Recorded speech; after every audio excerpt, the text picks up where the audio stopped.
Train থেকে তো নেমে গেলাম, কিন্তু আশেপাশে একটাও গাড়ি দেখতে পাচ্ছি না। এই নির্জন স্টেশনটা যেন আরও ভয়ঙ্কর লাগছে। হুম, ঠিকই বলেছ। এত রাত্রে গাড়ি পাওয়া খুবই কঠিন। বাতাসও কেমন ঠান্ডা হয়ে গেছে দেখছো? হ্যাঁ, মনে হচ্ছে পুরো গ্রামটাই যেন ঘুমিয়ে গেছে। এখন আমরা কি করব?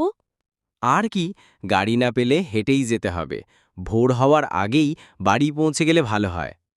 ঠিক আছে, তবে রাস্তা যেন অন্ধকারে হারিয়ে না ফেলি। একসাথে থাকলেই সাহস পাব। তাই তো, একসাথে থাকলে কোনো ভয় নেই। চলো, ধীরে ধীরে হাঁটা শুরু করি। গ্রামের রাতের গল্প। কি শান্ত রাত! গ্রামের আকাশে তারা ঝলমল করছে, মনে হচ্ছে যেন হীরের মতো ঝিকিমিকি। হ্যাঁ, দেখো, ওখানে কুয়াশার আড়ালে চাঁদটা কত সুন্দর লাগছে। চারদিকে শুধু ঝিঝি পোকার ডাক। রাস্তার ধারে পুরনো লণ্ঠনটা টিম টিম করে জ্বলছে, মনে হচ্ছে পুরো গ্রামটা ঘুমিয়ে যাচ্ছে। তবু ওই নীরবতার মধ্যে একটা আলাদা শান্তি আছে।